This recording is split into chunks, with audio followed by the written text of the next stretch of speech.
Yes.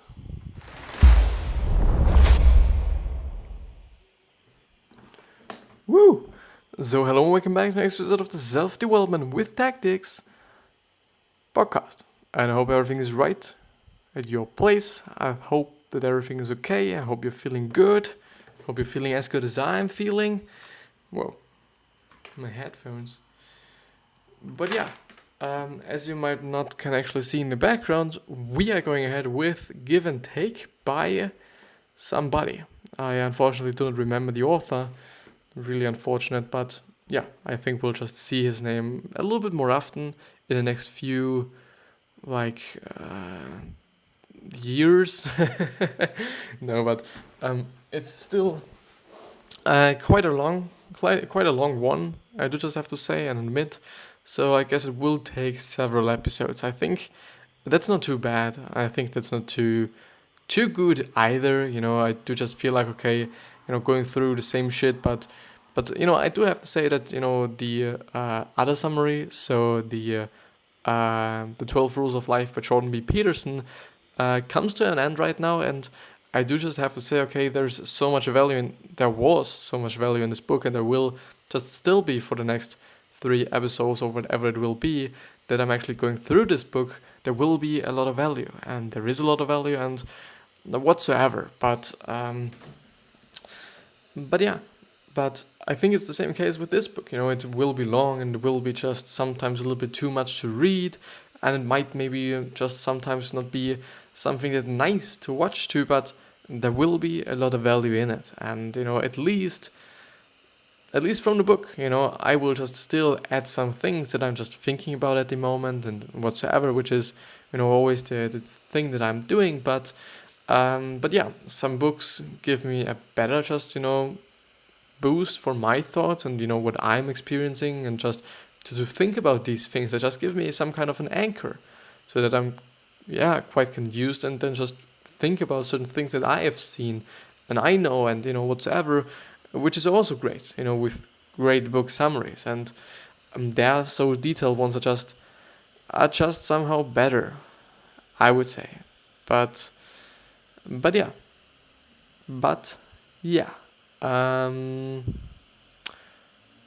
Yes. I'm actually quite often just really in the screen, something I should actually not do, but maybe no, never mind. I unfortunately do not know where I stopped yesterday, but I do know that I didn't come pretty long, or didn't get pretty long. So I do just have to see. I unfortunately didn't do it before the episode, which would be great.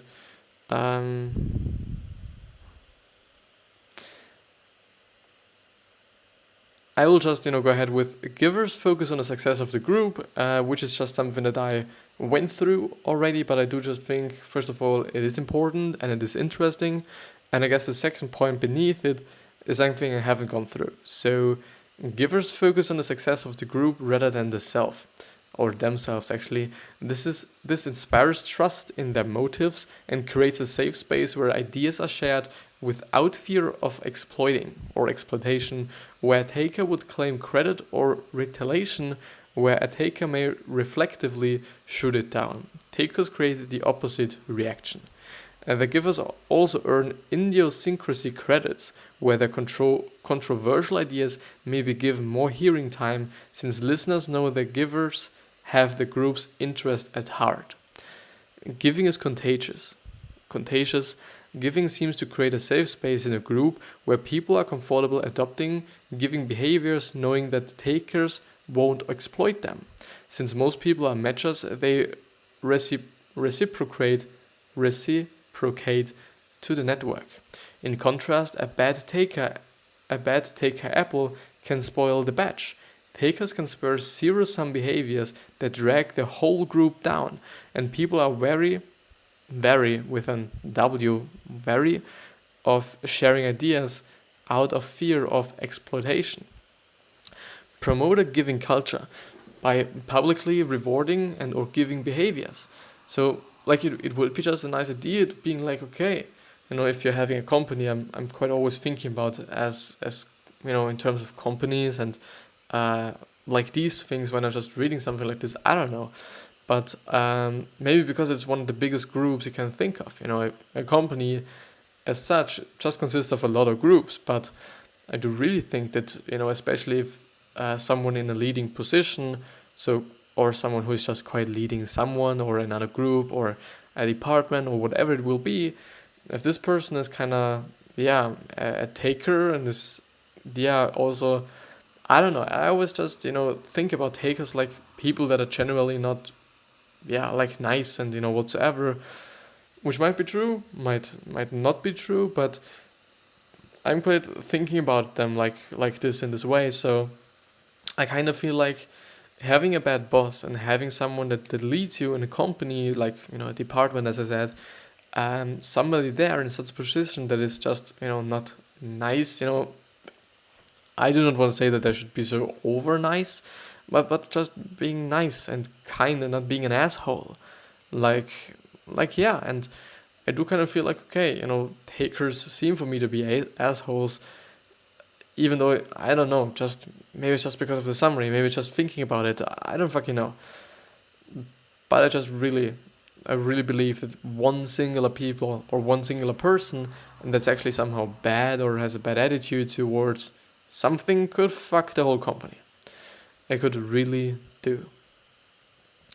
And actually what I want to say is if you're just having a company and you see, okay, someone is helping another person and you're just giving something to another person or something like this, some giver behavior, just rewarding this with some things, whether it be some extra vacation, one day off just, during the week, or, just something that the employee just likes to have, Some employees just want to have more money, some want to have more vacation, and some just might have the chance or just might want the chance of actually doing something else in the company, There are just a lot of things that people want, and the funny thing is, most of the bosses and most of the higher people in terms of the hierarchy, as I'm viewing it, quite often, kind of return to the question as, like, okay, here you have more money and here you have more vacation. Like, if it was the only thing everybody was talking about. But I don't know, especially because I do not have such a great opinion about these things, because I haven't worked for such a big company where there are departments and, bosses that are somehow just, in greater positions that somehow could kind of fuck me, and but they have also a boss. So I guess you know what I mean, just really big companies. But yeah.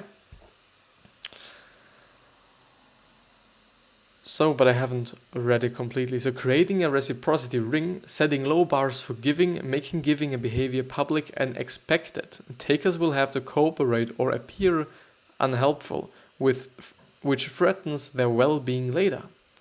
Givers practice powerless communication by asking questions, signaling vulnerability and seeking advice. This reduces ego tension, helps them gather more information, and makes for more effective sales and negotiation. Takers practice powerful communication to dominate the scenario, which makes them seem more authoritative, but closest counterparties off from fear of retribution. What is retribution? Oh, yeah. However, powerful communication works when listeners are dutiful followers. Picture Steve Jobs speaking powerfully to Apple fans. It makes sense, it's always in terms of whom you're talking to, it always comes up to the audience. Self-interest and other interests do not lie on the same spectrum. You can be motivated by both self-interest and other interest. Practicing otherish giving. This allows givers to avoid being doormates and giving too much of themselves when giving. Generous tit for tat is an effective stance to adopt as a giver. Start out with trust, punish when competent against, but forgive once in a while to allow redemption of behavior, which is actually something that Gary was just quite talking about very, very, very, very lately. Very, very lately. Which is, I guess, if I know correctly, actually something that he was talking about. Or I was just, listening to. I think it was a podcast, or it could have been a video as well. I don't always know. And he was basically talking about giving trust or trusting people, and that for him it doesn't make any sense that in companies people be like, okay, my employees to just have to earn my trust, and I'm not trusting in them and some shit like this. And I understand it. I really understand what he said it, because it makes sense that you just trust them beforehand, as I guess they are saying as well, or he's saying as well. And then if they just fuck it up, you're just not trusting them as much any longer. But it's not like, you're just not forgiving them or whatsoever, but it just broke your trust with them. And I think this just makes way more sense than earning your trust. Like, I understand this as well. I really understand this as well, that you just really have to be maybe more connected to a person, that you just feel the trust, or feel, okay, I can trust this person, or it is okay when he or she is doing this and that and whatsoever. I also understand this, but for me, like, Gary was kind of arguing it with just time. It would take so much time until somebody is actually able to just earn the trust off of you, and whatsoever. And if you just give them trust beforehand, they'll just quite, yeah, here you have trust. Like something like this, it just is not much time, and I think people feel it, and you feel it as well. And if they just fuck it up, okay, they fuck it up, and you either fire them or just tell them to do it better. So, as a boss, and I think as a CEO of a company, or just at least someone who hires people, I don't actually know if it's actually the CEO. Is it? Never mind. You can do whatever you want. For sure it comes up to morals and ethics and whatsoever, but still you could do whatever you want, basically. Giving leads to potential pitfalls, each with remedies. Givers may be prone to sunk cost fallacy, where they throw good money after bad, but in reality they tend to accept this confirming evidence more than thankers, who want to be right all the time and see mistakes as ego threats. Michael Jordan example of not admitting he made a bad draft pick. Givers are prone to burnout if they practice selfless giving. To reduce this, make the impact of the giving clear, chunk giving into fewer time slots. Makes sense, if it's really like, and it actually hit at me, if it's really like, okay, when there's a taker, and if he's giving someone something, it is just so like an enormous change in their pattern or change in their way of acting, that is just actually hitting them so hard that they kind of, I don't know, what do they say? They burn out, even. Then I guess you shouldn't just give away your house, but maybe only like a brick of it. I actually pretty like this. I actually pretty like this metaphor now. I actually really liked it. On the podcast, I always like it so much when I can just say something that I kind of find not like smart or something, but not cool either, but I don't know, just something that's somehow great and just is maybe funny, maybe not, but yeah. So givers tend not to advocate for themselves for fear or offending the other party. They are more effective when advocating for other people, like family or a cause, since this aligns with their giving standpoint. Also, successful givers take people's objective perspectives rather than emphasizing with their feelings. So, successful givers take people's objective perspectives rather than emphasizing with their feelings. I think I understand this. What does advocate, by the way, mean? advocate for themselves for fear of offending the other party. They are more effective when advocating for other people. What does it mean, Justin?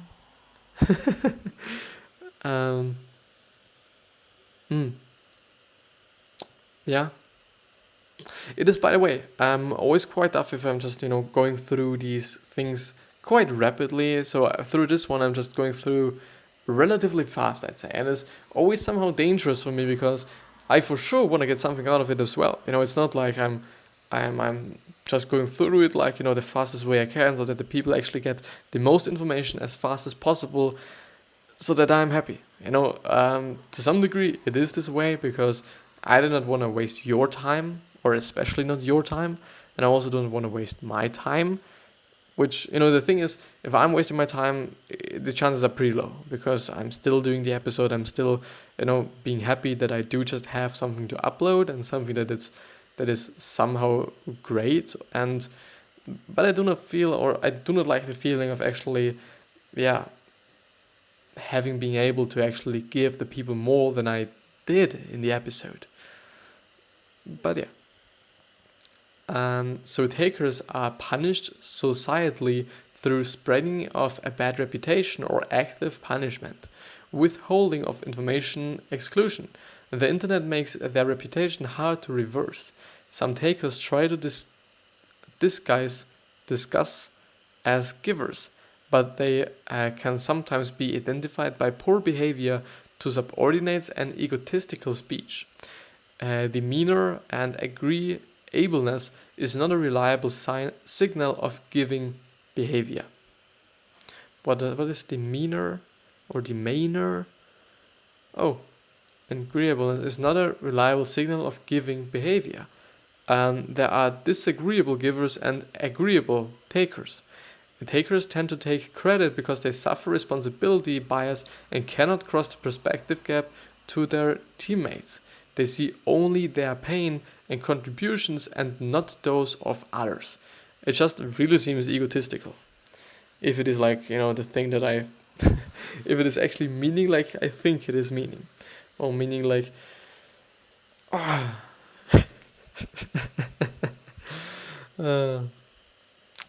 I'm just getting a very, very dry throat, but I do not have anything to drink here. I'm always just, set up so neatly. It's just amazing. It's really just amazing. But it would be isn't it just really tough if you're just only seeing your shit and you cannot even see, somebody else's. It is actually one of the things that I get to feel. Like, people actually, I'm not going to say whom it is, people actually tell me, okay, you're so egotistical, you're only thinking about yourself. But as I'm thinking about this right now, it is definitely judgment. It is complete judgment. There's nothing to argue about, or just there's nothing debatable about this. But it is just judgment. And what I've learned is that people like to judge, and people like to judge even if they do not even know what's going on in your head. And that's the only person that's knowing what's going on in your head is you. And therefore, like, who cares then? If you just know these people might know you to 10%, even if it's your mother or your father or somebody who is just kind of related to you or one of your relatives, they don't know you so good. They might know 10% of you. Because I guess a great part of your life and my life and, of our life is basically here in our head. I do think that. I do think it's quite a great part of it, and it's like, I don't know what you're thinking. You don't know what I'm thinking. You can assume, you can just guess, and you can, I don't know what, but you don't know. And this is the point, and we're thinking quite a lot. And unless we're not speaking it out and, or spelling it out, you don't know. Nobody knows. And that's the point, People like to judge, and people like to judge even if it's your father, they just don't know you, and then they judge without actually knowing what's going on in your head. And I don't know how seriously you can take it. or if you can actually be serious about it. I don't know. So avoid this by picturing what your teammates are suffering through and find analogous situations from your past. Which means, I think, like, okay, I see that you're struggling with making this machinery, and so because I know I've made one of these machineries already, I'm gonna show you what I've struggled with or how I did these things. The problem there, at least for me, is that people often hate it when you give them advice. It's something that I truly understand. It makes sense, just coming up to a person being like, you just have to do it like this and then it will work. And they just, they look at you and be like, who the fuck asked you, man? And I understand this. I really understand this and do think, therefore, you should either ask them beforehand, before you give them tips. So, would you like any help? Maybe they even don't want to. Maybe it's just their process of actually just figuring out how this is working that just, makes them feel good, or just lets them to kind of raise their horizon. Yeah. Maybe. Who knows? Who knows what's going on in their head? Whoa, very, very dry throat now. Should I even start with chapter 1? Yeah, I even guess I could go through it. Yeah, maybe not. Yeah, maybe, sure I can. The dangers and rewards of giving more than you get. People fall into one of 3 groups of their stance on reciprocity. The takers, which is now the actual summary. So there might be some things that we've already been talking about in the short summary of the summary, but we'll just go through a quite more detailed version of that. People fall into one of 3 groups for their stance on reciprocity. The takers like to get more than they give. They feel the world is a zero-sum game for them. To win means others must lose. They self-promote and make sure they get credit. They help others strategically when the benefits to them outweigh their personal costs. The givers like to give more than they get. They help others when the benefit to others exceeds their personal costs. Matches like to balance and giving exactly, practicing quid pro quo. Yeah. So actually somehow being balanced. This is just what I think about. Not like, giving too much and actually not getting anything back, and not only taking, but something in between. So something in between those two, I guess. Well, this is just at least what I feel. Outside the workplace, giving is quite common, especially in marriages and friendship. But in the workplace, people tend to adopt a matcha lifestyle. The roles are fluid. You may act like a taker when negotiating a job offer, a giver when mentoring an intern, and a matcher when sharing information with a colleague. Interestingly, according to Give and Take, both the worst and the best performers in a firm tend to be givers. The givers are the bottom, tend to give away too much time to get their work done, or were too nice to customers. But givers also fill out the top ranks. And this tends to be true across industries, from medical school students to engineering and salespeople. In true zero-sum interactions, giving rarely pays off, but most of life isn't zero-sum. What actually is zero-sum? I can't look it up. Yeah, never mind. So givers take some time to build goodwill, but eventually their reputations and network building their success in a vicious cycle way. An example would be, in the first year of medical school, givers earned lower grades. Here, helping other students meant necessarily that they earned lower on the scoring curve, but in later clinical years, where teamwork is necessary, the givers perform better with their peers and patients. Giving is valued. In the majority of the world's culture, survey takers rated giving as the most important value above wealth, power, and pleasure. People prefer service providers, like doctors and lawyers and teachers, who are givers to them, who will contribute value without claiming it back. But givers are sometimes afraid of giving in the workplace, as it as it may signal weakness or naivety. When people perceive the workplace as zero-sum and other people as matchers, they want to respond in kind. This repudiates a matching culture. I'm sorry, this was just extremely loud, I guess. President Lincoln was a giver, known to be among the least self-centered US presidents. In his first Senate run, he gave up his second-place position to support the third-place candidate to defeat the first-place candidate. He believed this was better for the state. When he won the presidency, Lincoln gave cabinet heads to his Republican opponents. And we just have to write back a message.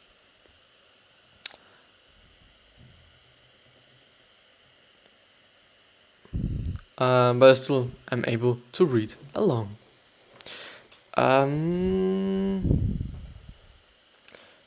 So it seems to be very nice, if you just, are so selfless. And yeah. I'm sorry.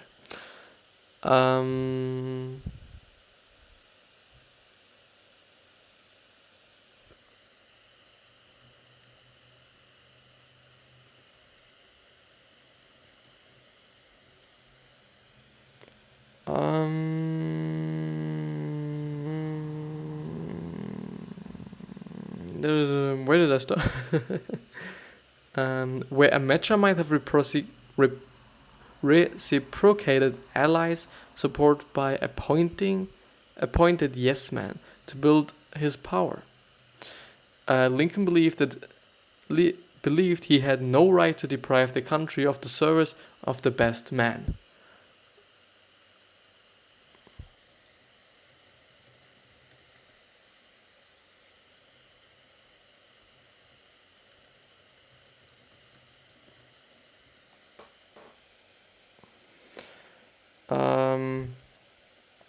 And this is actually something that I to some point always think about. Actually being like, either in terms of actually doing the videos, by being like, I do want to give the best so that I don't contribute of it, but you contribute of it. That you get the best that you can just get into this kind of time you're spending.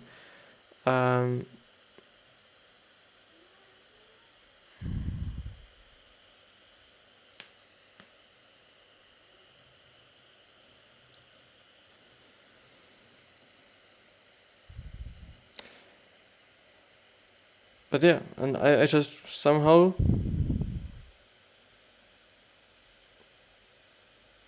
venture capitalist David Harnick was cited or quoted actually as a main example of an inveterate giver. His reputation for being hardworking and helpful gives him a signing rate of 90% compared to an average 50%. That's amazing. And with this, I actually want to end the episode. Am I just way bigger right now? Yes, I'm way bigger right now. I don't know why.